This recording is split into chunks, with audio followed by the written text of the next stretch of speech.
जय हिंद दोस्तों, आप सबको मेरा प्यार भरा नमस्कार और जय हिंद। कैसे हैं आप सब? आज की इस सेशन का मतलब ये है कि कल की बात जो पुरानी हो गई कि कल एनडीए का रिज़ल्ट आया और काफ़ी बच्चों ने चेक किया, काफ़ी से मेरी बात भी हुई। कुछ परेशान थे, कुछ तो खुशी थे। तो उसी बात को आज हम सब एक तरीके से बात करेंगे कि क्या क्या प्रॉब्लम आप फेस कर रहे हैं इस टाइम, आपके मन में क्या क्या सवाल चल रहे हैं। तो उन सब बातों को करेंगे वन बाय वन, और क्या आगे के लिए 1 सितंबर के लिए क्या बेहतर प्लान हो, कैसे टैकल करें उस समस्या को जो आपके सामने इस समय है, फेस कैसे करें। और दूसरी बात, ये सब तो अभी हम वन बाय वन करेंगे।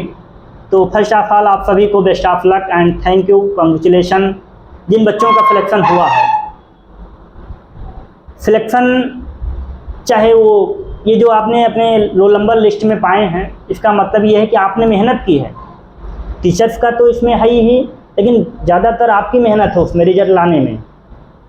ये आपकी मेहनत का फल है जो आपने कल चेक करने पे आपको मिला है।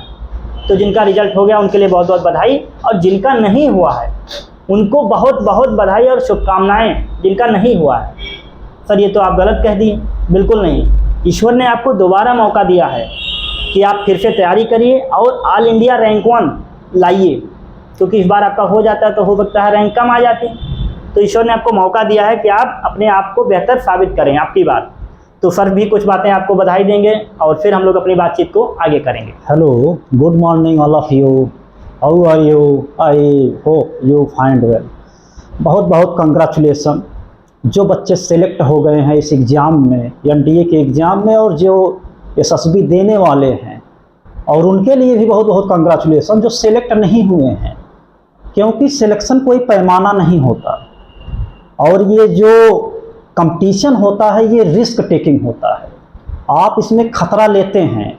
और मैं एक स्वामी विवेकानंद का एक कोट कहना चाहता हूँ आप लोगों को से।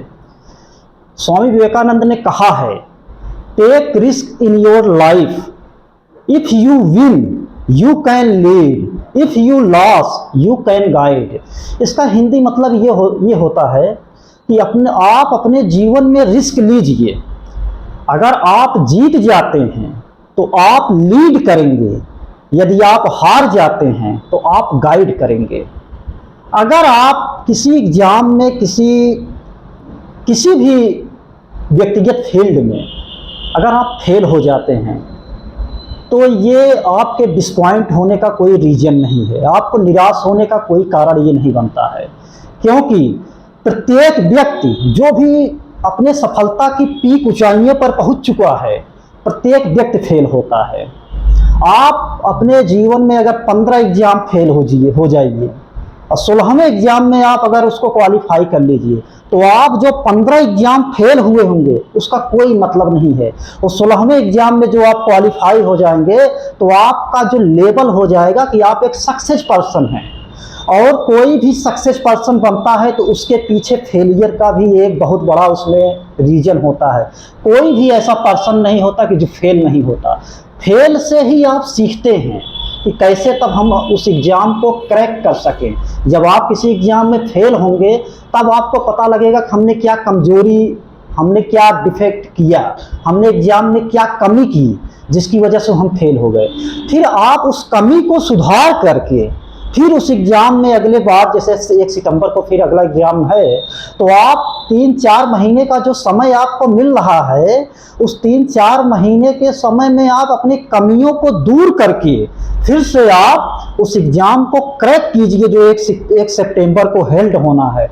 तो आप लोग बिल्कुल भी निराश मत होइए। ये फेलियर पास होना तो ये ज़िंदगी में लगा रहता है, सभी के जीवन में हर व्यक्ति फेल होता है, जैसे मैंने आपको पहले कहा है।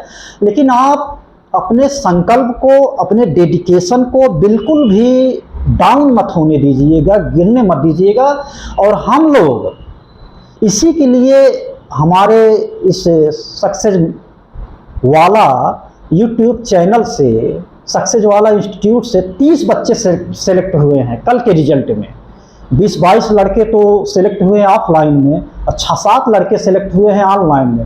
हम लोग कोई सिस्टमैटिक रूप से कोचिंग भी नहीं चला रहे थे, कोई सिस्टमैटिक और पंक्चुअल रूप से कोचिंग चला रहे हों एनडीए के लिए नहीं चला रहे थे। बट हम लोगों की पढ़ाई का जो एक स्टाइल था, उस स्टाइल की वजह से, उस शैली की वजह से बच्चे उसको कैचअप बहुत तेज कर पाते थे, जिसकी वजह से 20-22 बच्चे, 25 बच्चे हमारे कोचिंग से सिलेक्ट हुए हैं। 30 बच्चे जिनको हम फिर दोबारा कंग्रेचुलेसन कहना चाहते हैं, उनको बहुत बहुत शुभकामनाएं देना चाहते हैं। और इसी के साथ जो सिलेक्ट नहीं हुए हैं उनको भी मतलब पूरी तरह शुभकामनाएं देते हैं कि वो अगले एग्जाम में दुगने मेहनत से, दुगने डेडिकेशन से फिर उस एग्ज़ाम को क्रैक करने के लिए तैयार हो सकें, जिसके लिए हम लोगों ने, सर ने, जो कि कोचिंग के डायरेक्टर हैं, इन्होंने पूरा विधिवत रूप से फिर से एनडीए आयोटा का 2.0 के लिए नए बैच के स्टार्ट किए हैं। और हम इसके बाद सर से कुछ क्वेश्चन करेंगे और सर उसका जवाब देंगे। सर, एसएसबी के बारे में आपका क्या प्लान है? मतलब रिजल्ट तो आ चुका है एनडीए का, और अब एसएसबी के लिए, इंटरव्यू के लिए बच्चों के लिए आपने क्या प्लान बनाया है? हाँ, थोड़ा सा बहुत बड़ा क्वेश्चन है ये, सर का भी है और आप सबका भी ये क्वेश्चन है, क्योंकि रिजल्ट तो आ गया, जो पास हुए उनके लिए तो ये क्वेश्चन है ही, क्योंकि एसएसबी सर जो नहीं हुए हैं उनके लिए भी ये बड़ा क्वेश्चन है कि एसएसबी जितना टफ आपका सर रिटर्न पेपर है उससे कहीं ज़्यादा एसएसबी है। हाँ। ये बच्चों का माइंडसेट है। पर वहाँ बच्चे जब जाते हैं तो उनको लगता है कि हमारी पढ़ाई वहाँ चेक की जाएगी। यस। खूब पढ़ के तैयार करके पुरानी बातों को याद करके वो जाते हैं, पर उन्हें इस बात का अंदाज नहीं होता कि पढ़ाई चेक करने वाला लेवल तो खत्म हो गया, उसमें इंटेलिजेंट लेवल का, बिल्कुल इंटेलिजेंट लेवल, क्योंकि अगर पढ़ाई चेक करनी है तो पेपर हो गया। यस। वहाँ आपके आईक्यू होता कुछ नहीं है, पर आईक्यू का मतलब होता है कि प्रेजेंस ऑफ माइंड, कितनी जल्दी आप किसी भी चीज को कैचअप करते हैं, उसका इंटेलिजेंट क्वालिटी, डिसीजन कितना अच्छा लेते हो आप, कोई सिचुएशन आपके सामने आती है तो कैसे आप उसे टैकल करते हैं। यस। कुछ जगह आपको बताया गया होगा, आपने सुना होगा कि 15 ऑफिसर लाइक क्वालिटी होती है कुछ एसएसबी के लिए। कुछ लोग बोलते हैं कि 15 ऑफिसर लाइक क्वालिटी होनी चाहिए एक ऑफिसर में। तो आप हमें ये बताइए, क्या क्या एक ऑफिसर में केवल 15 होनी चाहिए? भाई सर, एक ऑफिसर अगर बनता है तो क्या जरूरी उसके अंदर 15 हो? वो 15 एक ये बताया गया कि इतनी कुछ कॉमन चीज़ें होनी चाहिए, बाकी एक ऑफिसर के अंदर मानी बहुत सारी क्वालिटीज होती हैं। कोई समझने में ज़्यादा तेज, कोई समझाने में तेज है। जैसे आप सर ने बताया कि आप हार जाते हैं तो निराश मत होइए, गाइडेंस के तौर पे काम करेंगे, जीत जाते हैं तो लीडरशिप के लिए काम करेंगे। तो एसएसबी का सबसे बड़ा फैक्टर ये है कि आप अपने माइंडसेट को एकदम तैयार कर लीजिए कि वहाँ पढ़ाई नहीं, हमारी योग्यता केवल चेक की जाएगी, हमारी समझदारी केवल चेक की जाएगी। और आप अभी 12th पास हैं, क्या आपसे वो पूछेंगे? तो आप एक माइंडसेट लेके जाइए कि एसएसबी, भाई वहाँ तो 5 चीज़ें आपको पता होगा। ये मेरा एक्सपीरियंस है कि पहले दिन का सेशन क्या होता है, उसके बाद 4 दिन का सेशन क्या होता है। तो जो वहाँ पर पहला दिन होता है वो जैसे कि पेपर में लगभग 8,8200 बच्चे सेलेक्ट हुए हैं, आपकी बार, हाँ, जिसमें से 30 बच्चे अपने हैं। ठीक है, सर ने भी बताया जो 30 बच्चे हैं वो अपनी ऑफलाइन से प्लस में ऑनलाइन से 7 बच्चे हमारे पास मैसेज सर कर चुके हैं कि सर हमारे रोल नंबर, आपने कमेंट वीडियो में भी देखा होगा, एक काजल बिटिया है उसका, एक अभी सचिन है उसका, ये सब ऑनलाइन से सारे हमारे आए हैं। हम इन सब बच्चों से आपसे मिलवाएंगे। कब मिलवाएंगे? जब इनका फाइनल हो जाएगा सर एसएसबी के बाद। देखिए, एसएसबी के एग्जाम में आपका जो एकेडमिक पढ़ाई आपने किया है उससे कोई मतलब नहीं, उससे कोई मतलब नहीं। आपका प्रेजेंस ऑफ माइंड, आपका इंटेलिजेंट क्वालिटी, वो आपका चेक करते हैं कि आप उस पोस्ट के योग्य हैं या नहीं हैं, और आपकी मेंटलिटी सिचुएशन को ऑब्जर्व करते हैं। जो उसमें इंटरव्यूअर रहते हैं, वो आपका प्रेजेंस ऑफ माइंड, जो सर कह रहे थे बिल्कुल सही है कि आपका प्रेजेंस ऑफ माइंड वो चेक करते हैं। आपको क्या नॉलेज है उससे उनको कोई मतलब नहीं है। जो आपका नॉलेज है, उस एग्जाम हो चुका है, उस एग्जाम में आपने अपना नॉलेज दिखा दिया है। अब आपका प्रेजेंस ऑफ माइंड, आपका इंटेलिजेंट क्वालिटी, आपका जो तुरंत सोचने की क्षमता जो होती है, तुरंत सोचने की क्षमता, जैसे आपका कोई परिस्थिति ऐसा आ जाए कि वो अनप्रेसिडेंटेड हो, वो अभूतपूर्व हो, और उस परिस्थिति को आपको कैसे टैकल करना है, कैसे उसको संभालना है, तो मतलब उस लायक, उस वर्दी आपका प्रेजेंस ऑफ माइंड होना चाहिए। इसी के बारे में एसएसबी में क्वेश्चन किया जाता है। और आप लोग कैसे इंटरव्यू फेस किया जाएगा उसके बारे में हम लोग विधिवत आपको उसके आइडिया के बारे में डिस्कस करेंगे। हाँ, और एसएसबी के बारे में हम सर ये पूछना चाहते हैं कि ऑफलाइन मतलब होगा का ऑनलाइन? आप सुनिए, क्योंकि भाई ज़्यादा केस जो होता है इंटरव्यू का मतलब है आप ऑफलाइन आइए, अच्छा, तभी आप फेस कर पाएंगे, क्योंकि वहाँ ऑनलाइन इंटरव्यू आपका नहीं होगा, ऑफलाइन बता दीजिए। तो आप अगर ऑफलाइन हमसे जुड़ना चाहते हैं तो हम लोग लखनऊ के अलीगंज में अपने ऑफलाइन सेंटर पे आपको मिलेंगे, लेकिन हम लोग सर ऑनलाइन छोड़ेंगे नहीं इनका साथ, क्योंकि हमने इनसे वादा किया है। तो आप सबके लिए हम सब क्या प्लान किए हैं एसएसबी का, ऐसे सेम टेबल होगी, सेम जगह होगी, यहाँ पर हम उन्हीं बच्चों का इंटरव्यू, जो बच्चों को हम लोग सेलेक्ट बताएंगे क्या चीज़ें गाइडेंस हैं, ये सेम वीडियो आपको अपलोड कर दी जाएगी। यस यस, ये तो आपके लिए एक मिल जाएगा कि जिसे बोलते हैं कि किसी का देख के, बिल्कुल वहाँ से आप कुछ चीज़ें सीख लेंगे। प्लस में हर पॉइंट के लिए हम लोग वीडियो बनाएंगे कि पीपीडीटी के लिए कैसे चीज़ें सॉल्व करें, पहले दिन का इंटरव्यू में क्या क्या होता है, वहाँ पर क्या गलती फेस होती है। सबसे बड़ी गलती पहले दिन बच्चों की हो जाती है कि जो उनका एक फॉर्म फिलअप कराया जाता है, जिससे आप अगर यूपीएससी की बात करें तो डैश बोलते हैं सर, कि जैसे आपका एक डेटा तैयार कराया जाएगा, आपकी क्या हॉबी है, क्या तैयारी है, क्या आपने पढ़ाई की, कैसे आपका फैमिली बैकग्राउंड है, किस हाँ पूरा एक आपका डेटा लिया जाता है। तो बच्चे वहाँ बहुत बनावटी बातों को लेके जाते हैं कि हम तो बहुत बड़े ये थे, हमारा हॉबी ये है। तो आप अपने आप को एकदम ऑथेंटिक दिखाने की कोशिश करिएगा, बनावटी चीज़ों में फंसेंगे तो आप फंस जाएंगे। जो हैं एक्चुअल उसी को दिखाइएगा। आपकी हॉबी खाना बनाना है, कुकिंग डाल दीजिएगा। दूसरे की हॉबी को आपको नहीं डाल देना है कि उनका सुने थे हम क्रिकेट डाल दें, तो आप फंस जाओगे वहाँ। तो उस चीज़ को आप वहाँ दर्शाइएगा जिसमें आप अपने आप को कंफर्ट पाएँ, क्योंकि आपका ही क्वेश्चन होगा वहाँ, उनके पास कोई क्वेश्चन नहीं है।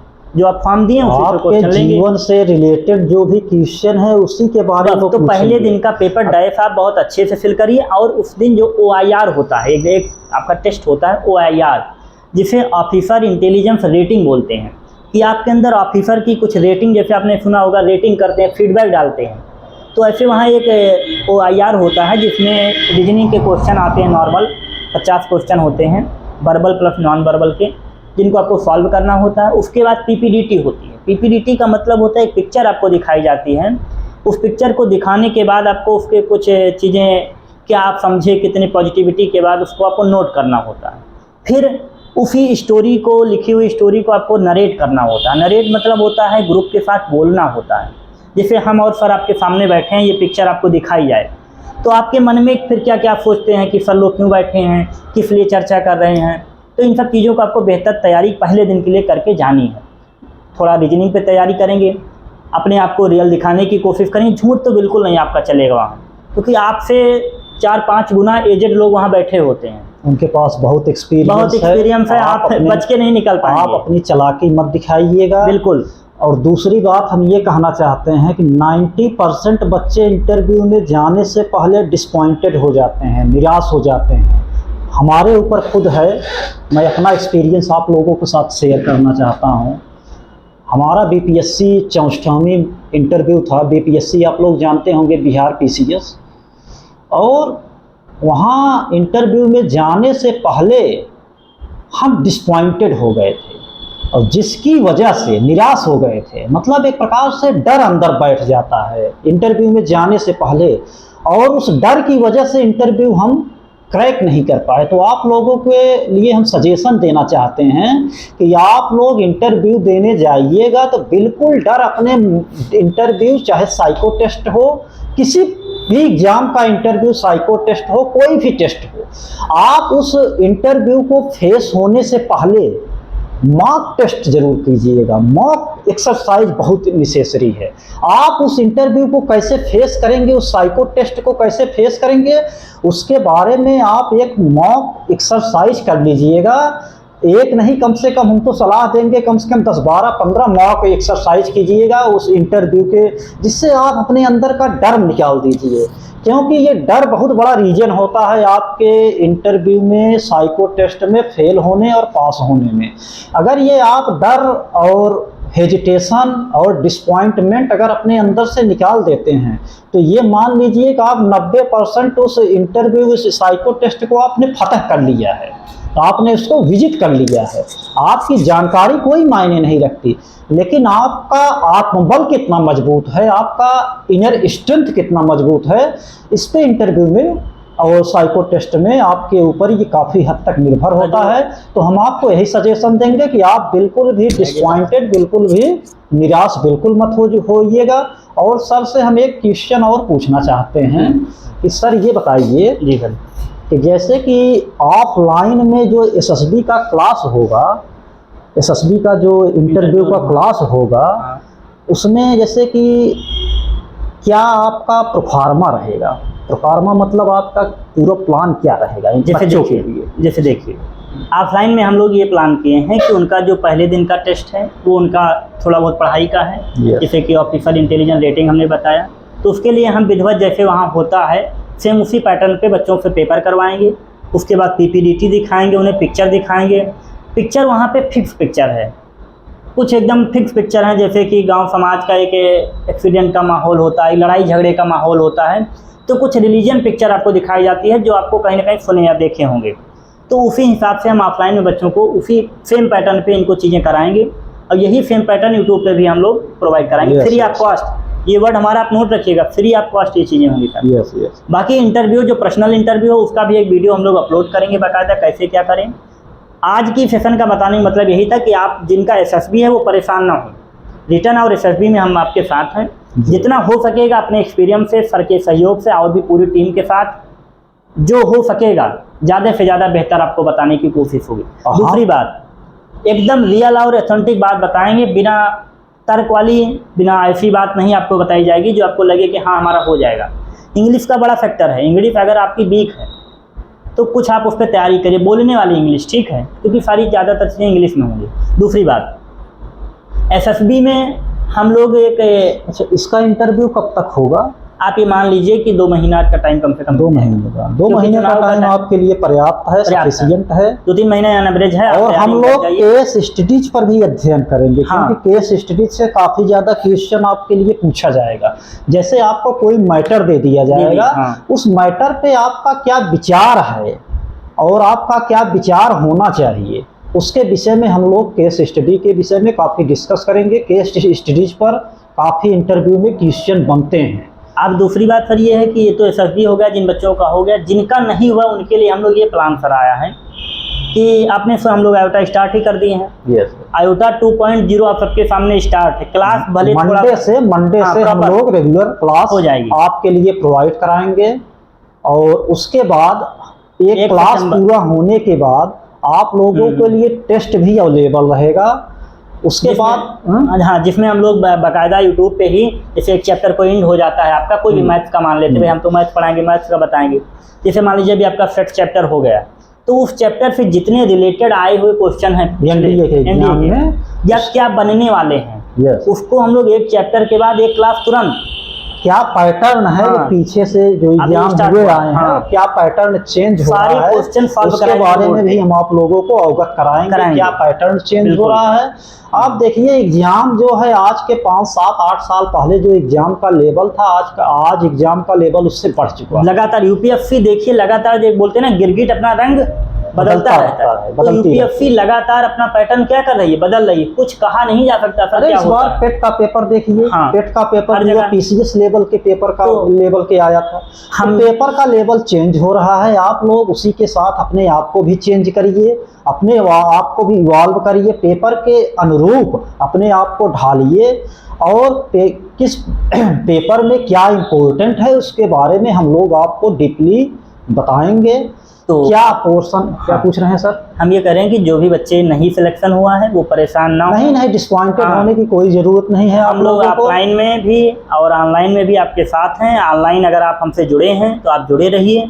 और दूसरी बात, आप ऑनलाइन अगर हमारे साथ हैं तो आप ये बात एक बात नोट रखिएगा कि साधन भले कम हो जाए हमारे, जिससे आपको विजुअलिटी कभी कभी कम हो जाए, माइक की आवाज़ थोड़ा सा ख़राब हो जाए, और पर कंटेंट में कमी आप नहीं पाएंगे। एकदम आप हाँ, तो आप कंटेंट में कमी नहीं पाएंगे। तो आप जितने भी हमारे ऑनलाइन साथी हैं, हम आप सबके लिए आयोटा 2.0 स्टार्ट किए हैं। पिछले बार हम अकेले थे, लेकिन इस बार टीम बड़ी है। ये आपने 30 सिलेक्शन दिया है हमने अकेले। आयोटा जो हमने स्टार्ट किया फ्रीज, 6 बच्चे ऑनलाइन से और वही फ्रीज ऑफलाइन थी। 30 बच्चों का सिलेक्शन ऑन स्पॉट हुआ है। तो ये बात हम तब बोल पा रहे हैं जब हमने कुछ दिया है, और अब की बार आप ये मानिएगा रिजल्ट की भरमार होगी अपने यहाँ से, क्योंकि अब की बार पूरी विधवा टीम है। जो बच्चे आते हैं, हाँ, मतलब वो समझ लीजिए इंटर के बाद आते हैं, पहले कोई तैयारी नहीं, कोई नहीं। तो समझ लीजिए सर ने कितना मेहनत किया उस बच्चे के पीछे कि उनका सिलेक्शन हुआ। 30 बच्चों का सिलेक्शन बहुत मायने रखता है, एक बार में 30 बच्चों का सिलेक्शन। अब ये हमारी मेहनत तो है ही, लेकिन उन बच्चों को भी मेरा ये समझ लीजिए कि 8000 जो बच्चे सिलेक्ट हुए पूरे ऑल इंडिया में सिलेक्ट हुए। ऑल इंडिया 8200 बच्चे टोटल, 8100 के करीब आपकी लिस्ट है। ऑल इंडिया की बात हो रही है, उसमें 30 बच्चे अपने हैं। तो 30 बच्चे हैं, यानी आप भी मेहनत करिए। और इस बार हम लोग ये प्रयास करेंगे कम से कम 100 बच्चे सिलेक्ट हों एसएसबी के लिए। ये हम लोग का पहले 100 बच्चे के लिए हम लोग ये प्रयास करेंगे कम से कम 100 हों। वैसे तो और प्रयास किया जाएगा, लेकिन 100 के आसपास तो जरूर पहुंचा जाएगा, ये बिलीव है हम लोगों का। और हम लोग आप लोगों के लिए पूरा मतलब सिस्टमैटिक रूप से पाठ्यक्रम और कंटेंट आप लोगों को पढ़ाया जाएगा। केवल आप लोग जुड़े रहिए। मेहनत आपको करनी पड़ेगी, अगर मेहनत तो आप लोगों को करनी पड़ेगी। हाँ, हम लोग जितना अच्छा आपके सामने जो भी कंटेंट देते, जब तक आप उसको रिवाइज नहीं करोगे, आप पढ़ोगे नहीं, तो सफलता एक दिन में नहीं मिलती है कि आप अच्छे टीचर से पढ़ रहे हो। टीचर हर कोई अच्छा होता है, कहीं खराब नहीं पढ़ाया जाता। मेहनत आपको करनी है। वो 30 बच्चों का सिलेक्शन हुआ, वो मेरी नहीं है। मैंने तो वो बताया कि आपको ऐसे करना है, उन्होंने ऐसा किया, रिजल्ट हो गया। केवल सर ने आइडिया बताया बस। तो आपको भी ऐसे ही मेहनत खुद ही करनी है। तो सर हम लोग की टीम तो बाकायदा इन लोग से मिल ही चुकी है।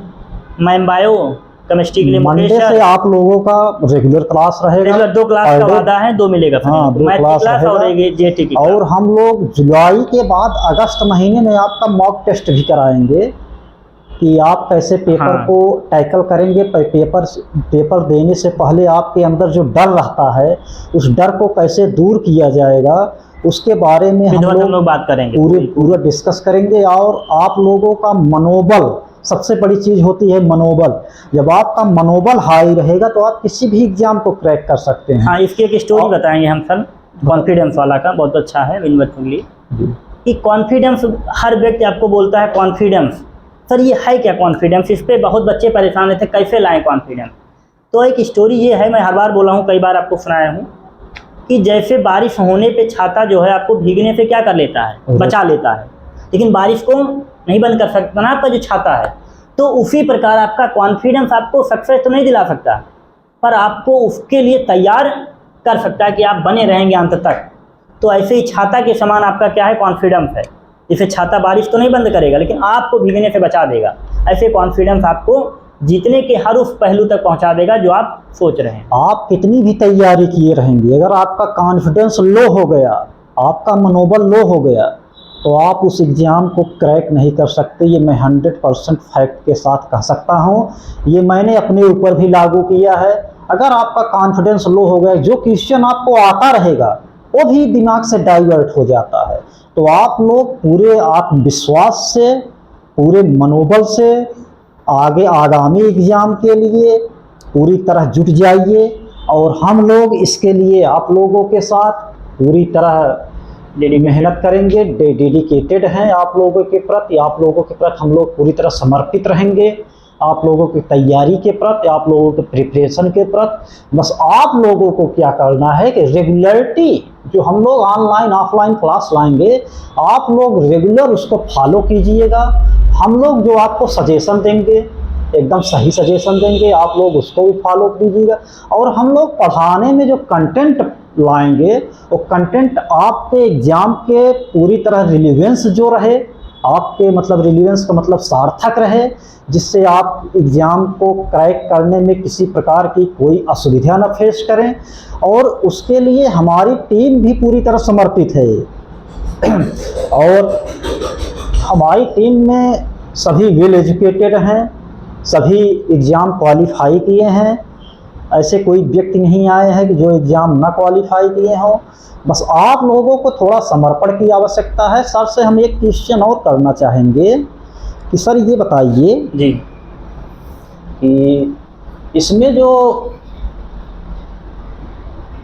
1 सितंबर को जो एग्ज़ाम एनडीए का हेल्ड होना है, जी, क्या एग्ज़ाम डिले भी हो सकता है? नहीं, इस इसका बात एग्ज़ाम डिले नहीं बिल्कुल होगा? नहीं। इस बात को तो आप एकदम गांठ बांध के रख लीजिए कि डिले हो ही नहीं सकता, क्योंकि मैंने 9 तारीख रिजल्ट के लिए बताया था इनको अच्छा, और 9 को रिजल्ट आया है। चुनाव था, पेपर 21 को था, 21 को हो के रहा। हाँ, कुछ ऐसी समस्या आ गई जैसे कोविड आ गया था सर, अच्छा, कोविड तब में हाँ डिले तब हो। लेट हो गया था। वैसे ही यूपीएससी नहीं, कभी जैसे लेट इसलिए हम पूछे कि हर एग्ज़ाम डिले है, नहीं नवंबर बिल्कुल दिसंबर तक क्योंकि चला अभी गया आपने है। देखा 21 वाला पेपर होके रहा, हम ये हाँ। मानते थे कि डिले होगा, एडमिट कार्ड एक हफ्ते पहले आया। सारे एग्ज़ाम डिले हो गए थे, बल्कि डिले नहीं, PCS सभी तो आईएएस सर सभी डिले हो गए। 4 लेकिन महीने का एग्ज़ाम टाइम डिले है। नहीं हुआ है। आप लोग से ये मेरा निवेदन है हाथ जोड़ के कि 4 महीने का टाइम है, आप अपने आप को एक कमरे में बंद कर लीजिए।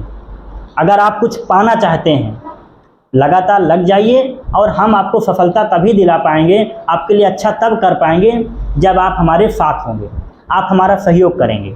आप साथ तो हमारे है ही, सहयोग आप कर ही रहे हैं, तो ऐसे ही लगातार हम लोग एक दूसरे से बॉन्डिंग में चलते रहेंगे, तभी हम लोग ये जो सिलेक्शन का नंबर ही बढ़ा पाएंगे। 30 से 60, 90, 100 जो हम लोग बोल रहे हैं, ये कुछ अपनी बातों पे बोल रहे हैं, ऐसे थोड़ी कि बोल दिया कि बस हो गया। तो इसलिए आप सब जो बच्चों का सिलेक्शन नहीं हुआ है सर, ज़्यादा बड़ी अब नहीं हम लोग सेशन ले जाएंगे। जिनका सिलेक्शन नहीं हुआ है वो परेशान ना हो, लेकिन दुख होता हमें पता है, हमारा भी नहीं हुआ था तो क्या करें हम। तो ये मन में है सर, अब क्या करें, हमसे तो ये रिजल्ट नहीं हो पाया। तो एक स्टोरी हम बताएंगे। अब्दुल कलाम साहब को आप जानते हैं, सिलेक्शन नहीं हुआ लेकिन बाद में प्रेसिडेंट बने, तीनों सेनाओं के चीफ, कहाँ पायलट बनने गए थे। तो इसलिए आप परेशान ना हो, जो होता है अच्छे के लिए होता है, ये बात नोट रखिएगा। समस्याएं हैं, आपके यहाँ फ़ोन आ रहा होगा, क्या हुआ, रिजल्ट नहीं हुआ, क्या किए थे पूरे साल, होता है। जिससे आपको बुरा लग रहा होगा कि क्या करें, अब हमसे तो रिजल्ट नहीं हुआ, तो वो दुख होता है, दिल में होता है, ठीक है, सबके पास होता है। ये दुख सबसे बड़ा दुख है ज़िंदगी का, रिजल्ट ना होना पर। लेकिन उस दुख के बाद अपनी असफलता के जो आपके पॉइंट ऐसे थे जिनकी वजह से आपका ये हाल हुआ है, तो उसको आप बेहतर बनाएं और अपनी स्ट्रेटजी के साथ 1 सितंबर के लिए 4 महीना विधिवत लग जाएं। आयोटा 2.0 आपके लिए बेहतर क्लास है, ये आप मान लीजिए। और कहीं पे भी आप पढ़ रहे हो, मैं ऐसा नहीं कह रहा हूँ, कहीं पे भी आप पढ़ाई करें, एक जगह रुक के पढ़ाई करें। किसी भी चैनल पे आप बिलीव करें, किसी पे भी, पर उसकी जगह रुक के पढ़ें, क्योंकि मोती ऐसे ऊपर सतही पे नहीं मिल जाते। जब आप एक जगह समुद्र की गहराई तक जाएंगे तब आपको मोती मिलेगा। आपको लगा 2 दिन पढ़ लिया, हमसे सवाल नहीं लग रहे सर, एक समय आएगा जब आपसे सवाल लगने लगेगा। अब एक वीडियो के बाद आपसे सवाल नहीं लगेगा, कई बार आप उस चीज़ को दोहराएंगे तो आपसे सिलेक्शन होके रहेगा। बार बार उसको रिवाइज करिए, पढ़िए। और इसी के साथ हम लोग सर जो भी बेस्ट देखिए, बहुत प्रेशर आप लोग मत हाँ। लीजिएगा, प्रेशर से आदमी बिखर जाता है। आप लोग प्रेशर बिल्कुल मत लीजिएगा एग्ज़ाम का, पूरा एंजॉय और पढ़ाई दोनों एक साथ लीजिए करिएगा। क्योंकि जीवन में अगर बहुत आप प्रेशर लेंगे तो प्रेशर से क्या होता है, प्रेशर में से आदमी उबर नहीं पाता है। तो आप लोग, ये केवल एक एग्ज़ाम है, किसी आप एग्ज़ाम में फेल होने से जीवन आपका समाप्त नहीं हो जाता है। जीवन आपका बहुत लंबा है, किसी एग्ज़ाम में फेल होने से प्रेशर बिल्कुल मत लीजिएगा, क्योंकि प्रेशर आदमी को बिखराव की तरफ ले जाती है। समझ रहे हैं आप लोग, किसी भी पर्सन को अगर उसके अनावश्यक अगर प्रेशर लेगा पढ़ाई का या किसी भी फील्ड का, तो उसको प्रॉब्लम भविष्य में फेस करना पड़ता है। और समय आपके लिए पर्याप्त है, अभी 4 महीने हैं, 4 महीने आपके लिए काफ़ी है। लेकिन आप डेली पढ़िए, 5-6 घंटे पढ़िए, लेकिन डेली पढ़िए और पूरी तरह डेडिकेटेड रहिए पढ़ाई के प्रति और लेक्चर के प्रति। ये सर ने सही कहा कि आप 25 यूट्यूब चैनल पर मत भागिएगा, इससे केवल दिमाग डाइवर्ट होता है। केवल जगह इसमें क्या होता है, कंटेंट भी सर अलग अलग मिल जाता है, तो उसमें दिमाग डिस्टर्ब हो जाता है। तो इसके लिए आप केवल 1-2 जगह फोकस रखिएगा। केवल कंटेंट 1-2 जगह का जो कंटेंट आपको मिलेगा एक कोचिंग का, अगर उसी पे डेली बेसिस पे आप पढ़ाई कर रहे हैं तो उस कंटेंट से आप एग्ज़ाम को आसानी से बीट कर सकते हैं। अगर 20 चैनल पे जाएंगे तो समस्या ये हो जाएगी, कोई दूसरा कंटेंट पढ़ा रहा है, कोई दूसरा, और पूरा वीडियो भी आप नहीं देख पाएंगे अगर 2-4-6-10 चैनल पे भागना शुरू कर देंगे। तो आप लोग 1-2 चैनल पर जो ठीक ठाक है आप उस पर फोकस कीजिएगा और डेडिकेटेड रहिएगा अपनी पढ़ाई के प्रति, और अपने ऊपर निराशा का भाव पूरी तरह मत आने दीजिएगा, क्योंकि व्यक्ति अगर डिसपॉइंटेड हो जाता है तो उसका आत्मबल नीचे चला जाता है, और जब आत्मबल नीचे चला जाता है तो उसका जो हौसला है वो भी समाप्त हो जाता है। एक बात और है, आप सब परेशान हैं, और आप सबको एक बात और बताएं कि अगर कोई परेशान है, उसके घर में कोई उसे तंग कर रहा है, तो उसे मेरा नंबर दे दीजिएगा, ठीक है। आपके अपने माता पिता को या किसी को जो आपको परेशान हो कि आपसे नहीं हुआ रिजल्ट, अब क्या होगा, तो आप एक बार उनको समझाइएगा कि ये हम ही से हुआ है और ये हम ही सुधारेंगे। अपने माता पिता को, पेरेंट्स को होता है, बहुत खुशी होती है कि मेरा बच्चा इंडिया की तैयारी कर रहा, रिजल्ट आएगा, और जब नहीं होता तब ये बात आप बताते हो ना, तो बहुत दुख होता है। तो ये बात थोड़ी सी कड़वी है, गहरी है, दुख वाली है जिनका नहीं हुआ है, लेकिन अब उस दुख से हम लोग को उबरना है सर। उसको लेके बैठे नहीं रहना है, आगे उसके लिए बेहतर प्लान करना है, तैयारी के साथ आगे बढ़ना है। और आपके पेरेंट्स को भी मेरा ये सजेशन है कि अपने बच्चे को परेशान ना करें, क्योंकि हर बच्चा जीनियस पैदा होता है, याद रखिएगा। छेड़खानी कहाँ होती है? सॉफ्टवेयर में होती है। तुझसे नहीं हो पाएगा, तू नहीं कर पाएगा, ठीक है। तो आप लोग कर पाएंगे, ठीक है, ये मेरा वादा है, और हम आपके साथ हैं, खेल वालों के साथ तो हम हमेशा हैं। इम्प्रूवमेंट की ज़रूरत है बस सर, एक बार नहीं आपकी बात सुधारेंगे। तो इसी के साथ हम लोग आपको बहुत बहुत बधाई देंगे। और सोशल प्रेशर का जो सर ने जिक्र किया, सामाजिक जो दबाव पड़ता है, चाहे जो स्टूडेंट एस्पायरेंट्स जो कम्पिटिटिव एग्जाम में पार्टिसिपेट होता है, भाग लेता है, अगर उस एग्ज़ाम को मतलब कि क्वालिफाई नहीं कर पाता है जल्दी, तो उसको सोशल प्रेशर बहुत ज़्यादा फेस करना पड़ता है। सोशल प्रेशर का मतलब रिश्तेदार आपके ऊपर प्रेशर डालेंगे, आपके गांव वाले प्रेशर डालेंगे, तो आप उस प्रेशर को कभी सीरियसली मत लीजिएगा। ये मेरा आपको सजेशन है, आपको सुझाव है, क्योंकि आप अनावश्यक अगर सोशली प्रेशर अपने ऊपर लेंगे तो इससे आप केवल दिमागी रूप से डिस्टर्ब होंगे, और आपको आपके अंदर निराशा आएगी, जो कि नहीं आना चाहिए। सोशली प्रेशर वही लोग डालते हैं जो आपके प्रति, ये भी मान लीजिए 100% जो आपके ऊपर सोशली प्रेशर डालते हैं, चाहे आपके गांव वाले हों, चाहे आपके रिलेटिव हों, चाहे आपके फ्रेंड हों, ये मान लीजिए कि आपसे वो 100% सेटिस्फाइड नहीं है, आपको उन्नति देखना वो नहीं चाहते हैं, तभी वो आप पे प्रेशर डालते हैं। तो आप उनके प्रेशर को इग्नोर करिएगा, क्योंकि उनका लाइफ अलग है, आपका लाइफ अलग है, और किसी भी एग्ज़ाम में इतना ज़्यादा कंपटीशन है कि हर बच्चा सक्सेस नहीं पा सकता, ये फैक्ट है। किसी भी एग्ज़ाम में अगर 100 सीट निकलती है तो 10 लाख बच्चे अप्लाई करते हैं, तो सभी 10 लाख थोड़ी क्वालिफाई कर लेंगे एग्ज़ाम। बट ये है कि आप अगर फुल डेडिकेशन, फुल समर्पण, फुल डिजायर से किसी भी एग्ज़ाम का प्रिपरेशन करते हैं तो एक बार फेल होंगे, 2 बार फेल होंगे, लेकिन तीसरी बार, चौथी बार आपको फेल होने से कोई नहीं रोक पाएगा। जो भी बच्चे फेल होते हैं ये उनकी भी कमी रहती है, इसमें कोई दो राय नहीं। कंपटीशन कितना भी है वो उनकी भी कमी रहती है, उनकी भी लाइकनेस रहती है। तो इस लाइकनेस को दूर करने के लिए ही हम लोगों ने NDA 2.0 आयोटा का नया बैच, जो कि 2 मई से स्टार्ट किया था, लेकिन अब सिस्टमेटिकली रूप से, और ये प्रॉपर जो है रेगुलरिटी सोमवार से अगले मंडे से, आज फ्राइडे है, अगले मंडे से पर डे आपको 2 क्लास मिलेगा। ऑफलाइन या ऑनलाइन दोनों क्लासें होंगी। ऑफलाइन रहेंगी वो अलग है, ऑनलाइन आपके लिए 2 क्लास, एक मैथ्स की 10 बजे, दूसरी क्लास 6 बजे, ये आपको मिलेगी। और आप लोग मेहनत करिए, पढ़ाई करिए, आप पर डे डेली जुड़िए। बिल्कुल, और मेहनत का एक ही रास्ता है, सफल होने की एक ही रास्ता है कि आपको खूब पढ़ाई करनी, खूब मेहनत करना है अच्छे से, तभी सिलेक्शन हो पाएगा। उसका कोई दवाई नहीं है कि हम आपको बता दें आप पी लीजिए और आपका हो जाएगा। तो काफ़ी टाइम हम लोग आपका लिए, आप हमारे साथ रहे, जितने भी ऑफलाइन बच्चे भी हैं यहाँ पे बैठे हैं सामने, तो उनका भी बहुत बहुत धन्यवाद, और आपका भी। तो सर हम लोग अपनी बात को ख़त्म करेंगे। जो भी आपको समस्या है कमेंट सेक्शन में बताएंगे। मेहनत करिए, परेशान मत होइएगा, ठीक है। हारा वही है जो लड़ा नहीं है, ठीक। तो बेस्ट ऑफ लक, बहुत बहुत बधाई और शुभकामनाएं आप सभी को। थैंक यू आप लोगों सबको।